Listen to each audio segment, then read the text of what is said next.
If you can't hear me, please raise your hand or come off mute and let me know. But I'm Shannon Ruzycki, and I'm going to be presenting this work that I did with Dr. Sofia Ahmed on equity, diversity, and inclusion and how that can be incorporated into your research work.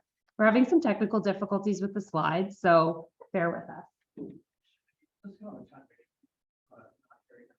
Oh yeah, are you guys telling me you can't hear me?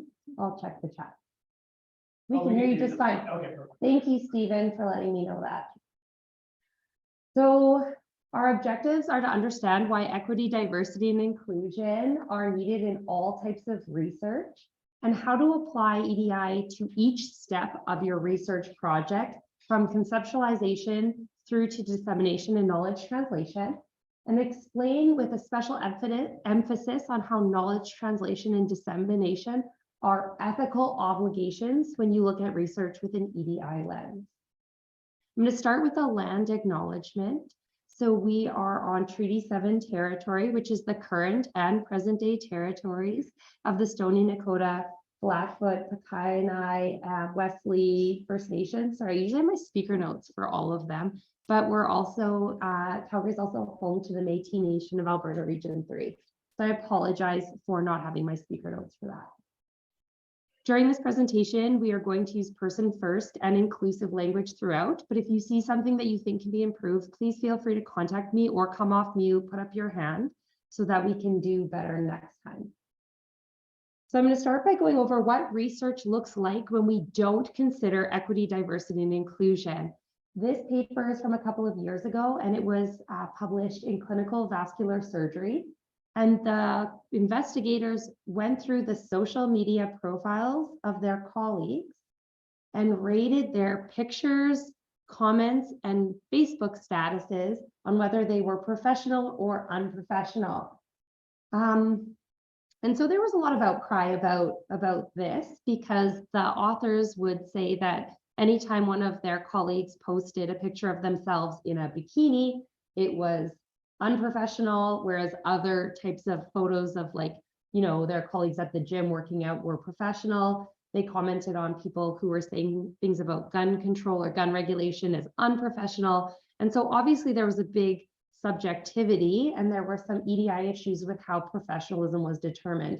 And obviously it was also a bit invasive. So there's a big social media outcry. It was like the med bikini scandal of 2018, if you're on Twitter.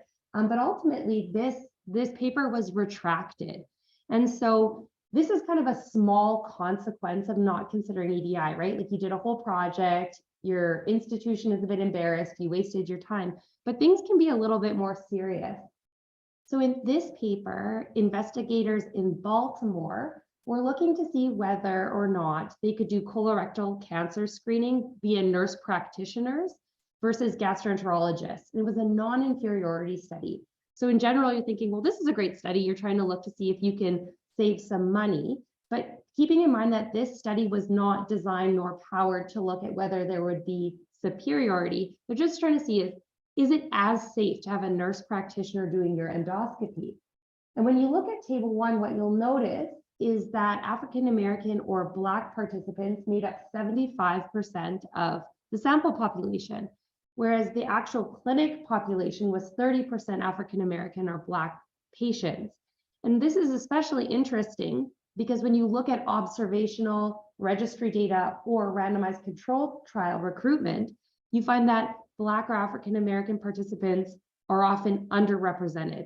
So when we look at trials designed to show a benefit of a medication, or we look at registries or situations where we know there's kind of better care and people tend to live longer than in the real world populations. But then when we look at a non-inferiority study looking at like safety, we start to see that certain groups are overrepresented. And so it's a bit interesting, right? Why did this happen? And so, you know, it kind of makes you wonder, right? What was going on in the recruitment of this non-inferiority study? It's especially important because we know that Black Americans have higher rates of colorectal cancer and are more likely to die.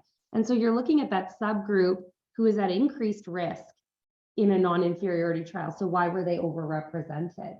And then lastly, I have this example from cardiology, and I'm almost embarrassed to present it to you guys because I'm sure you're going to know more about it than me, but bear with me. So the Made It 2 trial in the New England Journal looked at ICDs for people with specific types of heart failure. And as you guys know, this trial demonstrated that there was an indication for ICDs.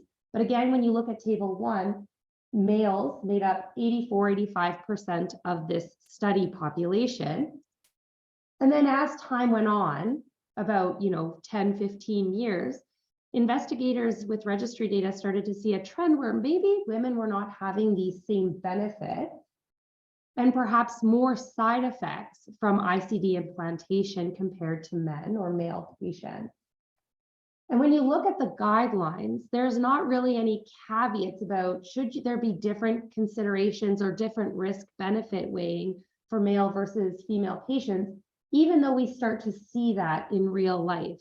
So altogether, when you're not looking at EDI in your research design, at best, you could be looking at retraction, a waste of time, institutional embarrassment. But we start to see harm for our patients, including potential increased side effects or lack of benefit. When we do our research training, we get a foundation in statistics. We learn about all the study designs that we can use. We learn about ethics. These are foundational research skills that anyone learns, whether you're doing basic science or epidemiology. But why are we not learning the principles of EDI as a foundational research skill? And how could these principles guide us to avoiding some of the missteps that I've shown you? EDI principles should be considered throughout your research design, from the minute you start thinking about a study idea throughout your data collection and to the point where you're reporting and disseminating your study. Now, this is where my slides are going to get a bit messy, and we tried to fix them, so I apologize. So just please bear with me. It was beautiful before. Okay, but these are some of the principles of EDI that go throughout the study, and I will go through them because I know you cannot see them. But I'm going to start with an in-depth understanding of what marginalization and privilege are. And understanding who is marginalized and who is privileged will help you throughout the entire process of research. So privilege gets a bad rap. People see privilege as meaning that you have something you didn't deserve, you're not working as hard as other people. But all privilege refers to is the unearned advantage that society gives you for some characteristic you didn't choose. It's not about your work ethic and it's not about your personality. It's not a judgment on you as a person. And you can have privilege in some areas and not in other areas. And so a really common example of privilege is called heterosexism. So if you are in a heterosexual relationship, you didn't choose that, you're just kind of born this way, gay, straight, like that's just how you're made. But when you're heterosexual, you enjoy that privilege of being able to walk around with your partner and hold hands on the street without somebody leaning out of their car window and yelling at you. When you turn on the TV, most of the relationships you see pictured and the stories you see shared validate your relationship and you relate to them. Whereas if you're in a homosexual or non-straight relationship, you have to come out. Every time someone asks you, what does your spouse do? What does your wife do? You have to say, well, actually, you have to come out and you don't know how that's going to be received. And that's a little bit of stress.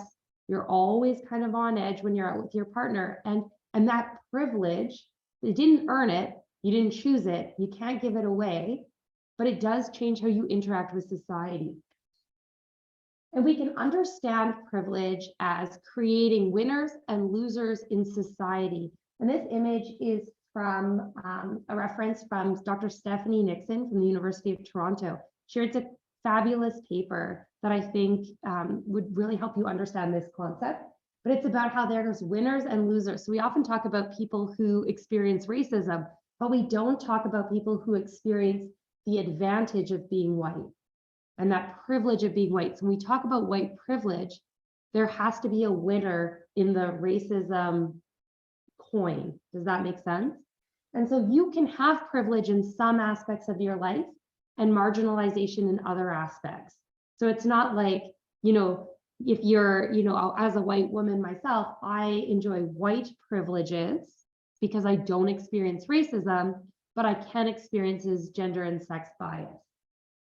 So when we think about marginalization and privilege and how this affects research, how disappointing. These slides are disappointing to you guys. They were stunning.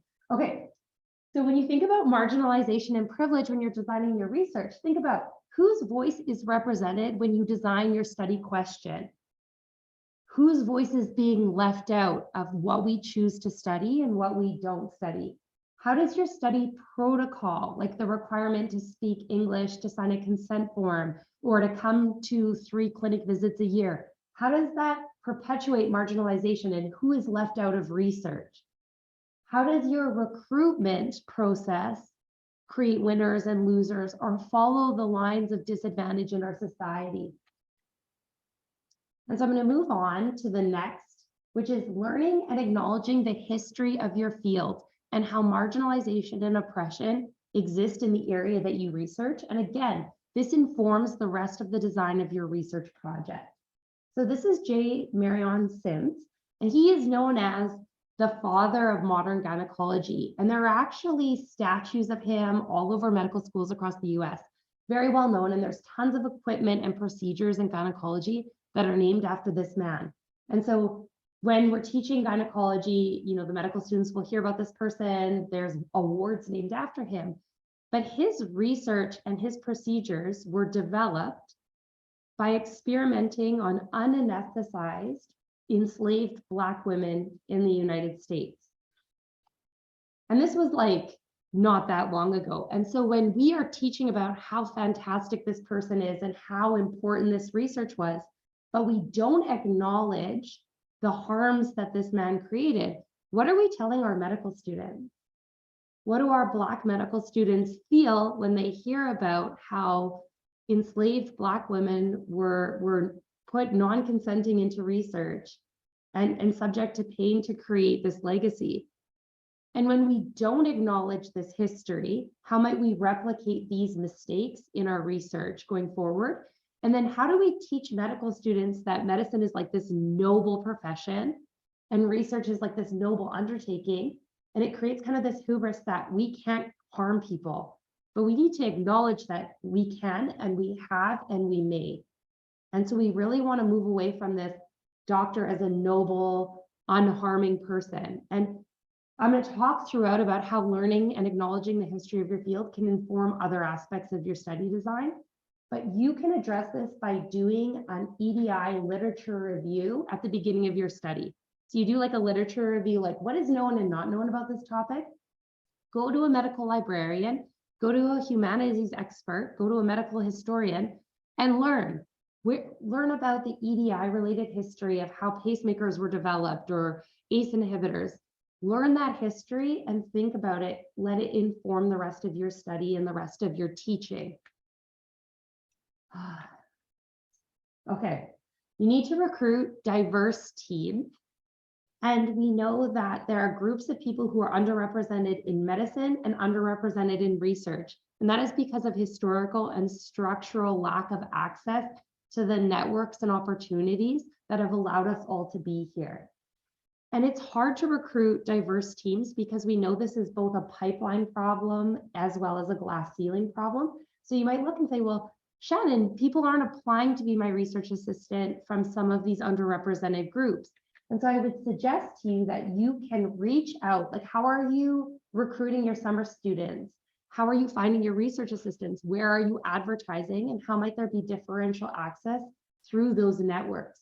So you can reach out to some of these national organizations or alumni networks. So if you're looking for a research student and you know that your team doesn't have any Black study team members, you might say, okay, we need to diversify this group. I am going to advertise specifically through the Black Medical Students Association. I'm going to reach out to, you guys can't see this, but it says the Canadian Association of Physicians with a Disability.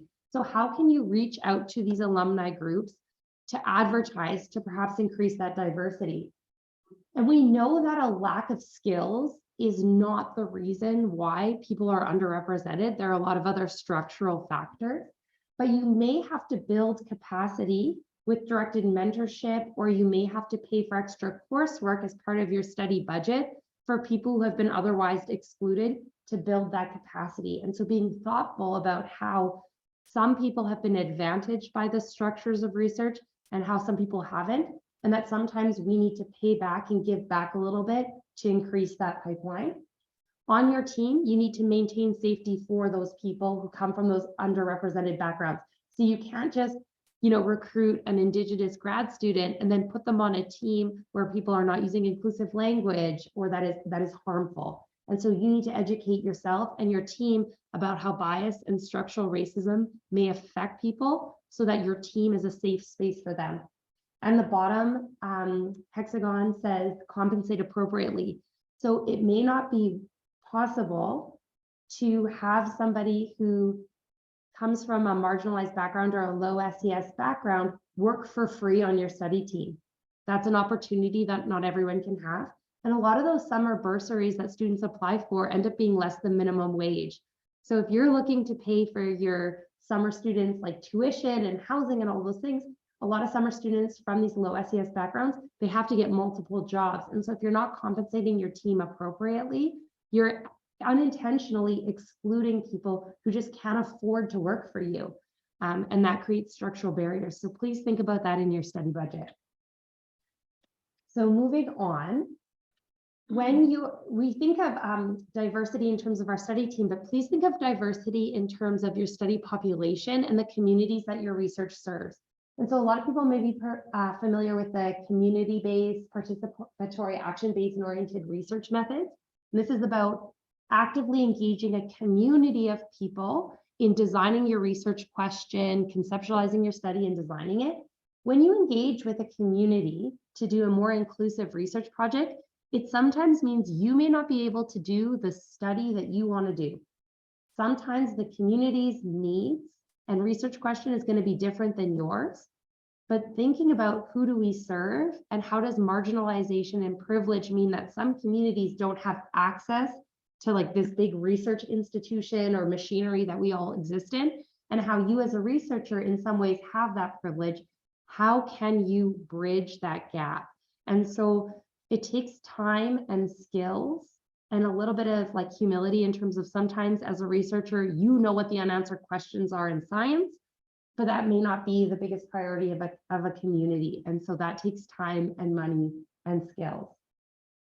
When you're looking at your recruitment, you want your study to be diverse. So when we have these studies that are all white men, we can see that there's harm, like the bodies and things are different and the ways these apply are different. So we need to have diverse and generalizable study populations.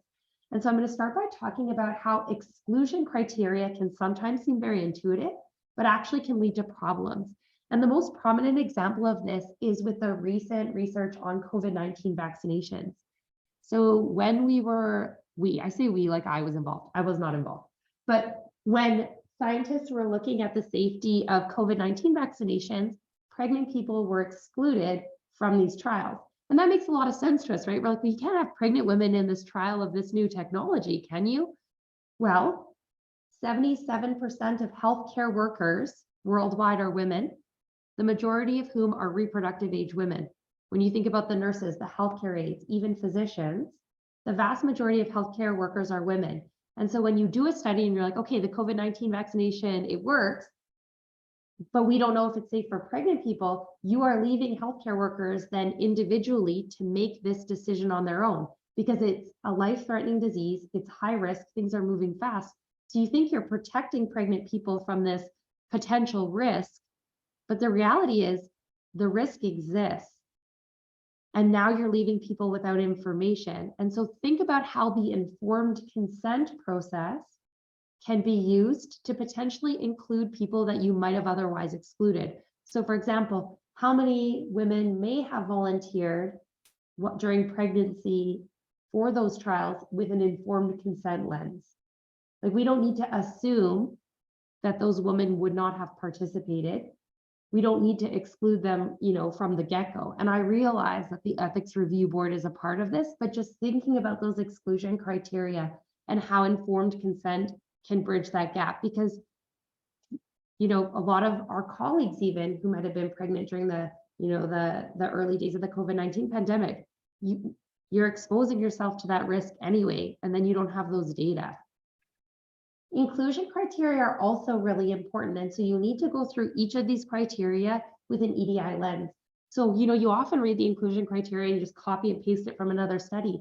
But please think about how requiring your patients to speak English can perpetuate marginalization and exclude people who may benefit in different ways in your trial. The cost of a translator or language line or translating your consent forms is not prohibitive. It can be added and considered. And think about how requiring people to have housing or requiring people to not use substances may reduce the generalizability of your information or the usability in the people that we study. So I know a lot of cardiac surgery and a lot of valve stuff has to do with substance use, like in infective endocarditis. If we're not studying these approaches, these techniques in people who use substances, then every time we make a decision about somebody who has endocarditis from substance use, we actually have no data by which to inform that decision. And lastly, it comes back to learning the history of your field. So who has been traditionally excluded from the landmark studies in the area you're looking at? So if all the ICD trials have focused mainly on men, perhaps you need to over-recruit into women into your next study to create that balance. And think about how, even if there's a small proportion of patients from a group across many trials, you can increase that, and perhaps a systematic review or something, or a meta-analysis can answer questions that we don't have data for across multiple studies. So that's how learning the history of your field can help you in recruiting. And then thinking about how your field may have harmed certain groups, thinking about why certain groups may not be as engaged in your research because of historical harm, and how you might be able to correct that moving forward. One way throughout your study to monitor for exclusion is perhaps asking your data monitoring board, you're reviewing your recruitment and your adverse events. Perhaps your monitoring board could also be looking at who you're recruiting to see if you're on target. So are you over recruiting from a certain demographic, and you need to focus your efforts in finding people who are from more underrepresented or marginalized groups. And you can use the population prevalence ratio to monitor throughout. So that's if the prevalence of, HFpEF in women is 60% or whatever it is. Oh my gosh, so embarrassing, I don't know. But your study population, if you're targeting that disease, should be similar. If Black patients are overrepresented in your cardiac sarcoid population, then your trials should be similarly represented. I can't even look at these slides. Okay, so everybody learns this, but when you're talking about confounders and you want to directly measure the thing that you're studying, right? And if you've done any epidemiology, you've heard about the coffee causes pancreatic cancer disaster, where people who drank more coffee had more pancreatic cancer. But then when the variable of interest, which was actually cigarette smoking, was actually isolated, the association between coffee, that whole thing. Okay, everyone's nodding in my room. I hope you're nodding on Zoom. But you want to isolate the variable of interest. And this becomes very important in all types of research. So we often stratify our data by race, but we know that there is no biologic correlative race. There is no gene for race. You can't isolate a genome and know somebody's ancestry. Race is a made-up concept based on how I look at you and what I judge you to be and how you self-identify. So it's a real social thing. There are inequities because of it, but it is not a biologic thing. And so when you separate by race in your trials, what are you really talking about? Well, you're looking at racism, whether that's interpersonal or structural. You're looking at differences because of racism. Does that make sense?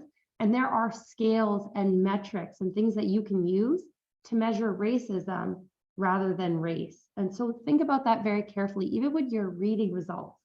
There is no biologic difference. So what are you reporting? You're reporting access to care. You're reporting socioeconomic status. You're reporting bias. So do not conflate those things. When you report by sex and you're reporting or you're reading, females this, males this, what are you really talking about? Are you talking about hormones or hormonal status? And if so, in your trial, equating all females doesn't make sense. Are you talking about premenopausal females, postmenopausal females? Are the postmenopausal females maybe more accurately similar to men? Like, what are we talking about? If you're talking about genes, talk about genes, like karyotypes. Are you karyotyping? No, probably you're not. Are you separating out people or having a subpopulation of people with like XXY karyotypes? Like, who are you talking about? Are you talking about anatomy? Are you talking about body size, but you're using male and female to sub in? Are you talking about volume of distribution? What are you really talking about? How are you handling intersex patients? If 1 to 5% of the population is intersex or has a disorder of sex diversity, how are you classifying those people or misclassifying those people? That's a pretty big number of your study population that is not being accurately represented. When we talk about gender, what do we mean? When we say women and men, what are you measuring? Are you measuring gender expression or bias? Are you measuring gender roles? Like Colleen Norris's work on post-cardiac surgery caregivers have worse outcomes than people who can go home and just relax. So, you go home after your cardiac surgery, if you're taking care of other people, if you're doing housework or domestic work, if you're making meals, your wounds aren't healing as well. That's not men versus women, that's caregiving roles, right? And then of course, bias. Like, are we offering revascularization similarly to men and women? So that's not a sex difference, that's a bias. And those have all been shown in cardiac sciences. So what are you really looking at? And are you actually measuring it? You're not going to be reporting and collecting your data accurately or precisely if you are not using the correct language. And we kind of touched on this a little bit already. But when you are doing your data collection, so whether or not you're doing a survey or if you're just doing a chart audit or you're entering people into a registry, if you're asking them their gender and you're offering them male, female, how does a trans person answer that question? How does somebody who's intersex answer that question? So you're either misclassifying them or they are dropping out of your study and being further marginalized or excluded from research, because how do you answer that? If you're putting what is your sex and you're putting man, woman, other, who wants to circle other? Like, how does that feel? And who's going to be dropping out of your study because of that? So this is not only inaccurate, it's not respectful. There are lots of resources on how to ask these questions and classify people appropriately. If you can do one thing for the rest of your lives, please don't ever put other as an option on a survey again. You can just write a gender not listed. You do not have to write other. You can just put something not listed, race not listed, whatever. Please stop putting other. It is harmful. Thank you. Intersex should be an option. In Canada, there are three legal sexes, three legal genders, what we commonly refer to as sex, like what you would see on your driver's license. There's female, male, and X. If you are not including X as an option, you are not doing what the government of Canada is doing. Does that make sense? So please think about this. Thank you so much. I appreciate that. Okay, sorry. These slides. Okay, so please consider data stewardship. So who owns and gets to decide how this data is used? Whose permission do you need to collect data? So again, when you learn the history of your field and you understand how data may have been used to harm certain groups. So a really great example of this is like the thrifty gene hypothesis. If you've heard this for Indigenous people in North America, that there's some kind of selection pressure that caused Indigenous people to like store glucose differently. And that's why there are higher rates of obesity, diabetes, et cetera, among Indigenous people in North America. So the thrifty gene is not real. It is made up. It was based on like an opinion article in the 1990s where someone's like, hey, maybe there's a gene. There is no gene. I learned this in medical school. I graduated medical school in 2013, and I was still taught about the thrifty gene, which does not exist. There is no genetic correlate of race. Okay.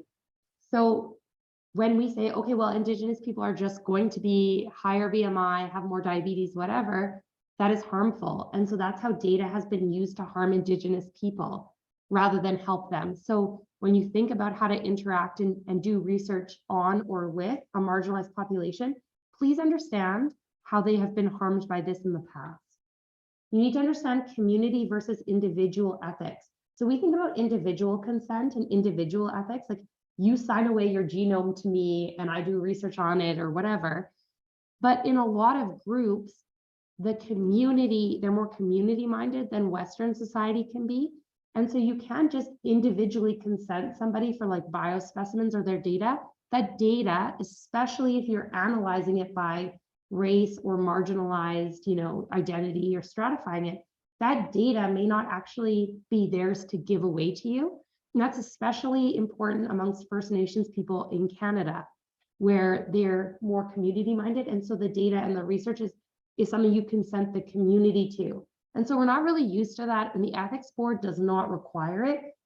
But sometimes when you're doing marginal data or research with marginalized people, you need to think about whether or not the bar might be a bit higher because of the harm that has been done.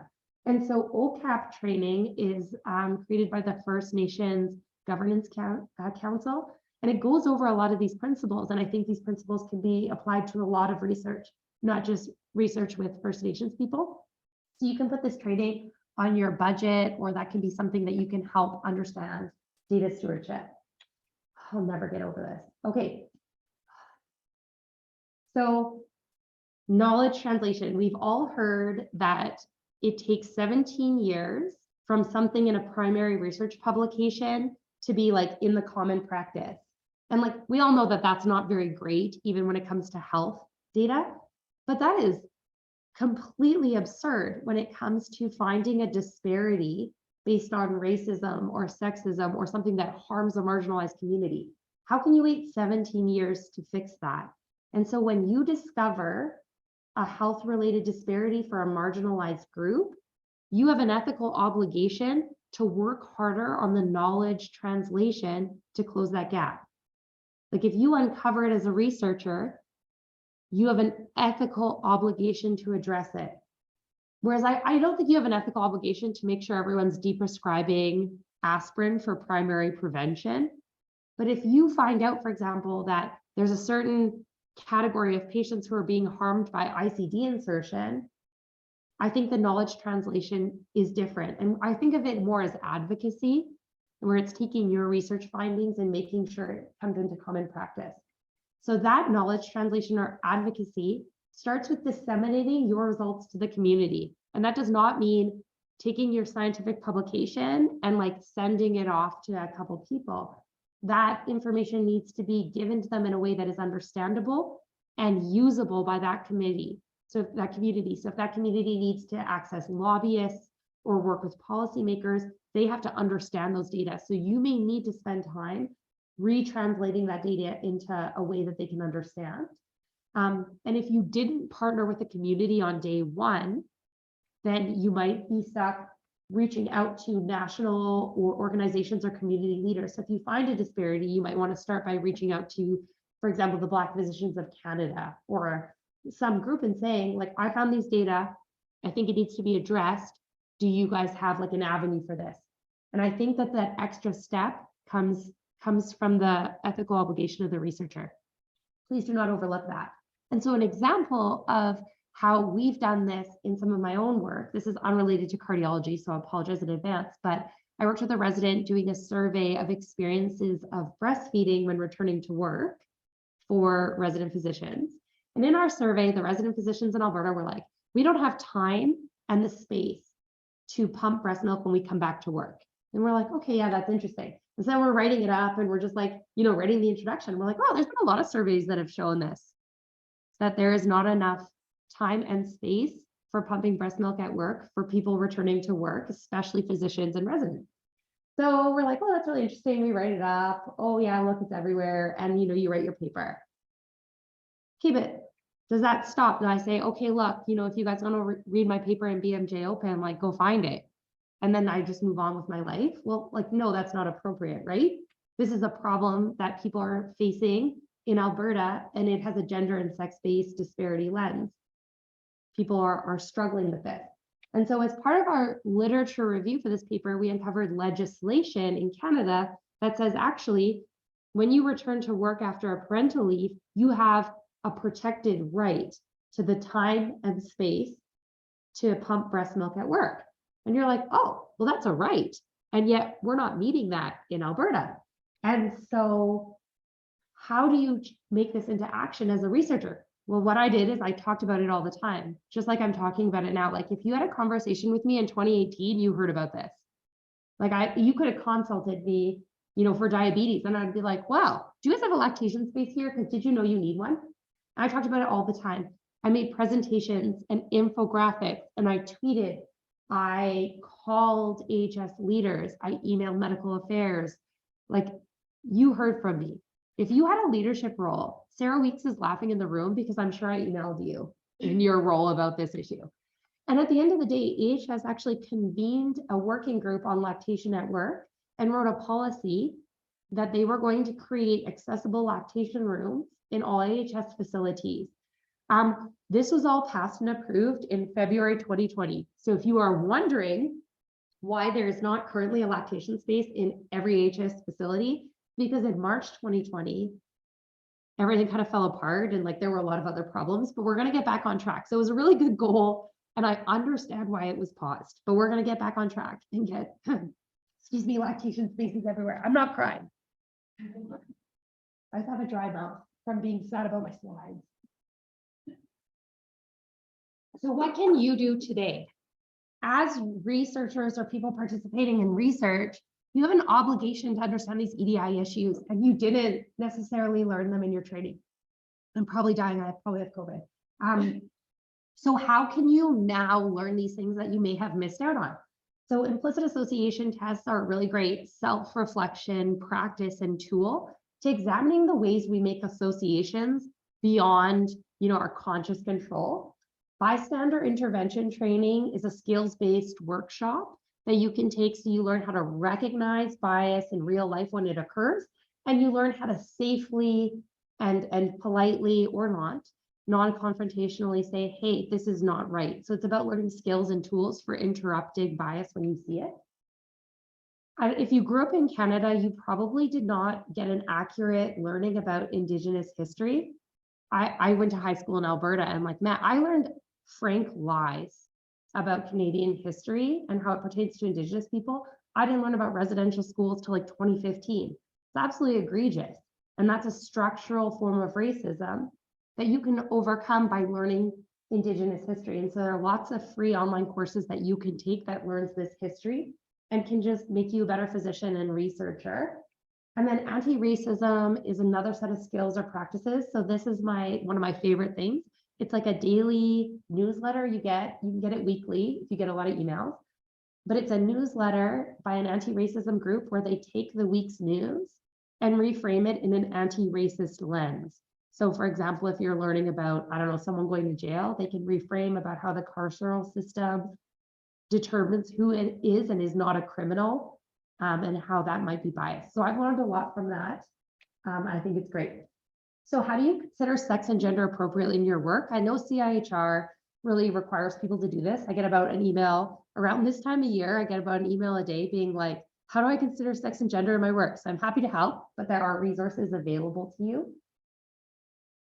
There are standards for inclusive language, and I know we don't always do a great job of them, but especially in your writing and in your teaching, knowing about the inclusive language in your area, I think is really important because it signals to other people that you truly care. So when you're using the term other in your sex and gender questions, people are going to know from that you may not be a safe person to disclose non-binary or intersex identities to.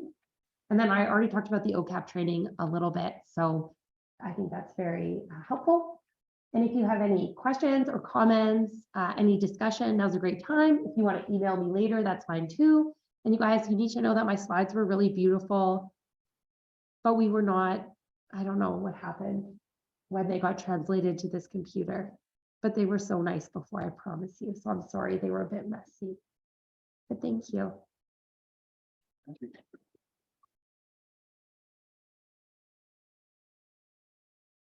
And I don't know if there are questions in the chat. Oh, there are none. Right, there are none. So if people want to put up their hand for questions, that would be great, or put them in the chat, or just turn on your mic. All options will be fine. Maybe I'll start with one over in the room. Thank you, that was a great presentation. So you actually answered something that I've been kind of struggling with for years, so it was actually very eye-opening. So I always wondered, like, we're all biologically the same. So when we include different people, what is the information? But it sounds like we're really looking at access to care as opposed to a biological question. It doesn't make sense, of course. So there's is that fair to say? Or yeah. So when you have table 1 and you list out everybody's race, I think that's important to show who is and is not represented in your study. And I think it gives us clues not to like a biologic reason that some drug might work better or worse in somebody, but it gives us a clue into who has access to care. And that differential access to care, it can be interpersonal, like we don't consent people who we think it'll be hard to understand or they won't get it, or people who don't even have access to your clinic. And so I think there's a lot of interpersonal bias on who we choose to approach for studies. I think there's a lot of structural bias in who has access to care. I think that's especially true in the United States, but it's also true in Canada. And then what always comes up next, and so I just want to circumvent the next question, which will be like, what about like clopidogrel and how it doesn't work? Who is that in South Pacific? You always hear about how clopidogrel doesn't work in certain groups. That's more gene related, and you can do those gene tests, but to say like an entire group of people from an area have a higher prevalence of a certain gene that like makes drugs not work for them or work differently for them, that's fair. Well, it's the under-metabolizers. That's where I'm going. Okay. But there's a really great paper in JAMA, and they focus a lot on like allopurinol and like the mainland Chinese group where allopurinol causes stress. But the prevalence of that gene amongst people from certain groups is similar to the prevalence of that gene in people in Sweden. So we just like get this idea in our head, and we are taught that people in certain parts of the world, you just can't give them this drug or you give them that drug. And it makes us believe that there's some kind of biological difference between people that we know is not true. And it's been, that biologic difference has been used to justify a lot of problems or wipe our hands clean of a lot of problems, like the thrifty gene. We're like, well, Indigenous people, they just store fat differently. Well, that's not true. But it removes the responsibility from physicians and the healthcare system and policymakers to address the true disparities, thank you, Kelly, and the true gaps that have led to those differences. Oh my gosh, Colleen Norris, I talked about you on this call. We all think we are bias free. Do you want to speak? Oh my gosh, Colleen Norris, I talk about your caregiving role study all the time. I hope I represented it well. I'm like so starstruck right now. Okay. Oh my God. Hi.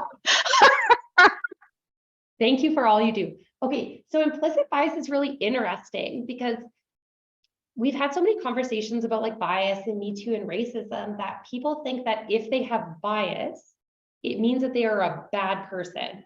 And because we are all good, well-meaning, well-intentioned people, the idea that we could have racist views or racist inclinations and also be like a good person, it's hard to hold those things together. So we've kind of criminalized bias such that if you say, hey, that was racist, or, oh, that was bias, people go into a defensive mode. But for implicit bias, these are actually the programs and the things that we learned from the time we were kids. And they're just so in our system and in our decision-making that we don't even realize we're doing them. And so I know I have anti-Indigenous bias because I grew up in Canada and I learned it from my parents, and I learned it in how the media spoke about Indigenous people. I learned it in medical school because I learned the thrifty gene, which is not true. Like I learned that 10 years ago.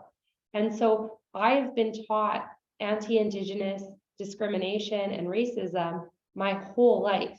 And so understanding those biases and understanding how those things that I don't even know that I have in my head, I haven't even learned that I have yet, may influence my decision-making is huge. And that's why these implicit association test reflection tools can really help you be aware of that.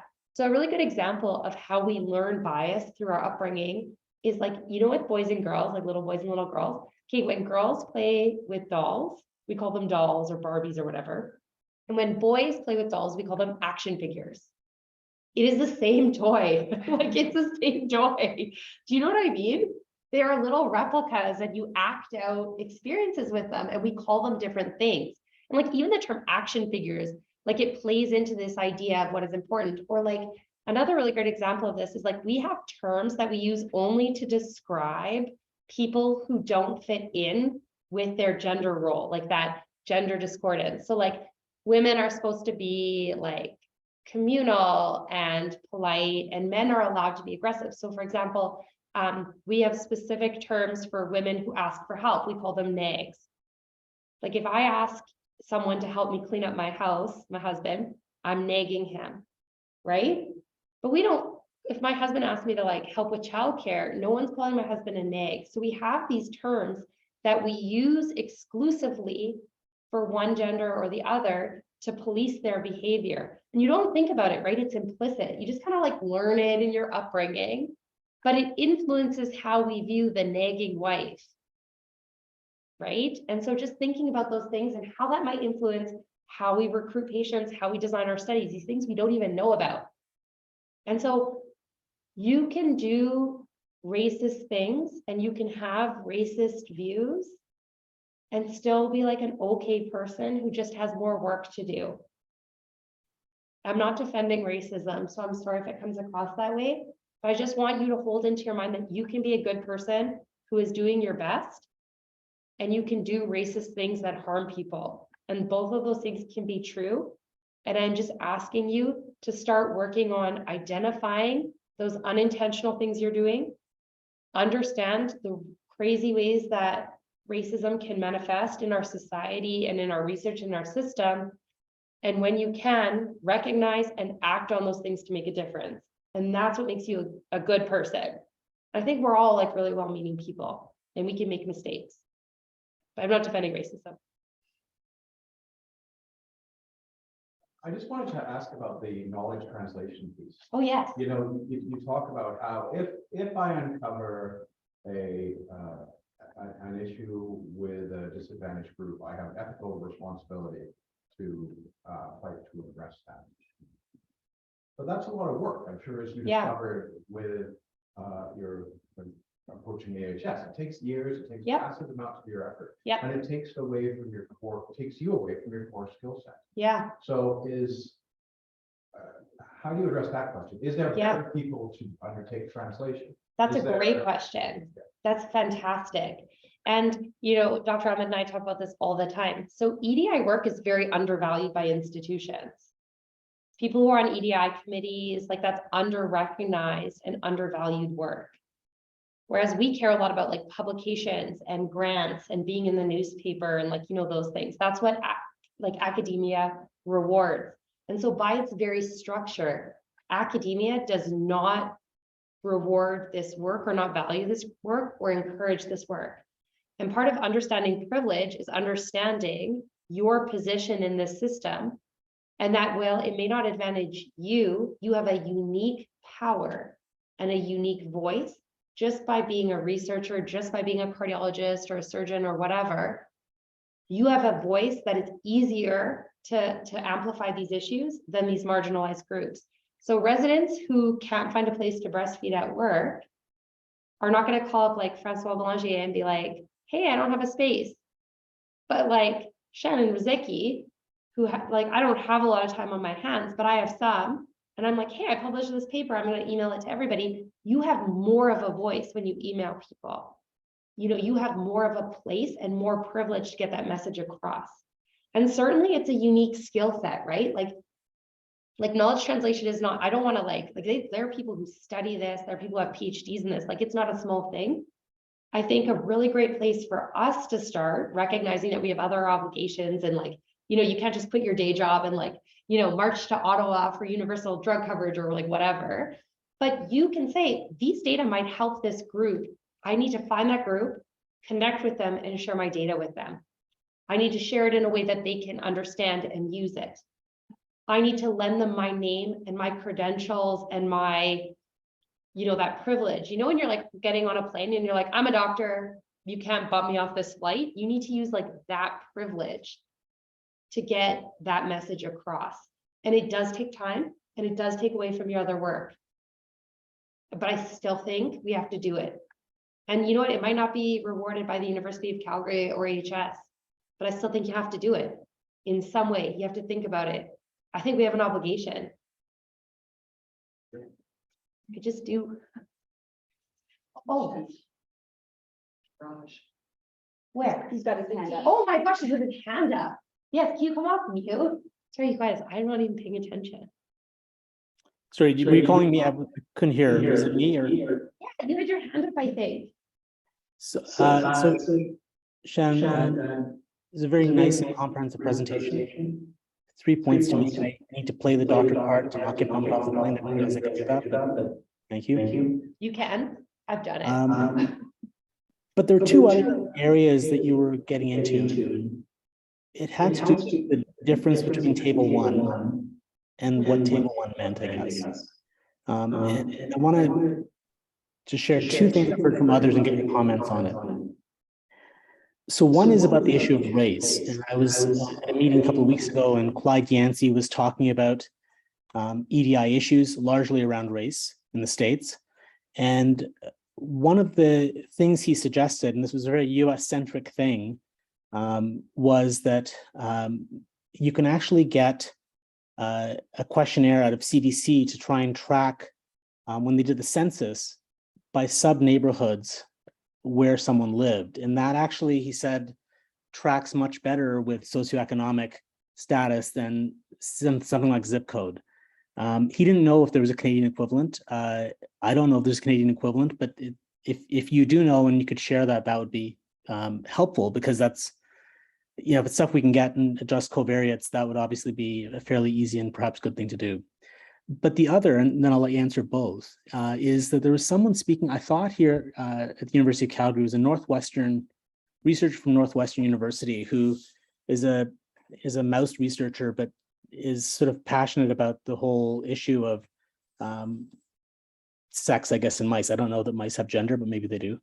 And she actually made, I guess, a point that seemed a little different than the point you made. Because you were talking about, the issue of, well, if you look at sex, well, that's fine, but is it genetics, or not genetics, is it hormones, is it, there's a whole bunch of things it could be, size, you mentioned different things. And in fact, I think the point she was making is that mainly the hormones thing was why people use that as an excuse, scientists use that as an excuse to avoid studying, two sexes of rats or two sexes of mice because of the variability. And the truth is budgets are limited. People are pushing back at budgeting an equal number of male and female mice, let alone sort of, male and female mice at different phases of their cycle and things like that. And her argument is that for most things in life, we don't actually look at sort of sub-issues like phases of the cycle unless there's a reason to think it is relevant. So her argument is a priori, don't assume it's relevant. And then, in some circumstances, it may be relevant, as opposed to assume it's relevant and then it becomes such a big deal that you don't do anything even close. Interested in your thoughts on both of those. Sure. So to the first point, people will often argue that Black or African Americans have more health disparities because of socioeconomic status. And that is in part true, but certainly structural and interpersonal racism also plays an effect. So even isolating socioeconomic status, income, postal codes, et cetera, like that's important. And I think that gives us a lot of data, but we should not fail to consider that extra piece of bias and racism, which has been well proven to exist and to affect health outcomes. In Canada, you can use current postal codes as a confounder, but we don't track the lifespan. Some things that I've seen people do are asking for the postal code or the area where you grew up in. It's not perfect, but certainly something you can do. You can also ask about discrimination or access to healthcare in your intake. So you can say was there a time in your life where you didn't have access to a dentist or whatever? And there are some questionnaires that you can adapt for that.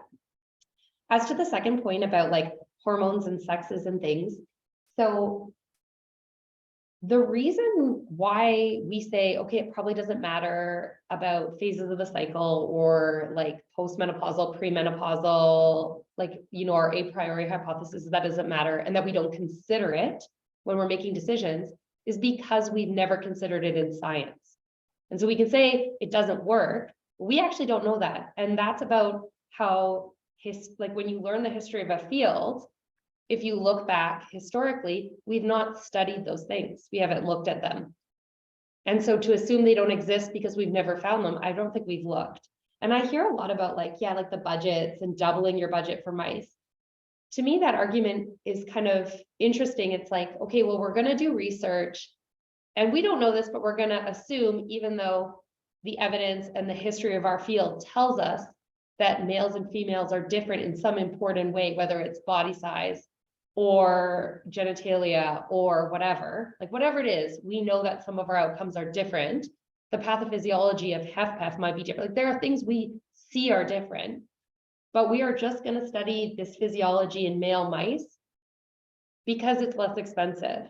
And if we look back on the history, if you're looking to save budgets, I think at this point it would be more justifiable to only study these things in female mice. Because if we're looking for true equality, we've spent a long time just looking at male mice. We don't have these answers in female mice. And so to say that we need to, you know, cut budgets and save money by only studying half of the population, when we can see and we know from other data that that's harmful or may be harmful, I think is like saying, okay, let's get rid of our ethics review board. It's expensive. Consent forms are expensive. Research assistants spending time consenting people is expensive. That's all true. But I think it would be very hard to get rid of. So I think that we know that it's impacting real world populations. And we see that in observational data. And we see that in the trials. We see that with ICDs. We see it. And so to not look at that because it's more expensive, it's more difficult, I don't see how that's ethically justifiable. And if Just to we clarify, I wasn't saying don't look at that. I think the question was, if you actually then say, well, that's not enough, you have to then break it down by phases of the menstrual cycle, that at some point, you know, the point that this, and I forgot her name, but the scientist from Northwestern brought up was not to use those other things as a barrier to studying both sexes. Yeah, don't use those things because like, even for me, like we see these differences with ICDs, it's probably body size, right? Like the difference between males and females, I don't know. Do we know the answer to this in ICDs? Like, is it body size? Is it women have a higher stroke risk because of, you know, hormone status? And so if you substratify your data to look at, okay, let's look at body size of people. Is the body size for ICDs? Is it pre-postmenopausal? Is it hormone status? Like, do we do ICD implantations in transgender people who are taking hormones? Like, does that provide us that clue? And I think we can answer those data if we stop just saying females, males, or we stop just looking in males and we start to look at the nuances and understand what are sex and gender really, and how can we do it in a more thoughtful way. We can answer these questions with what we have. And so I think we can. I think it's complex. I think you guys are really smart. You can do it. You guys will do it. You guys are smart. Like cardiologists, you guys, you got the numbers. You are all researchers. You guys are great. I can't wait to find out. Is it body size when you're putting in the ICD? Who knows? You guys let me know. 5 years.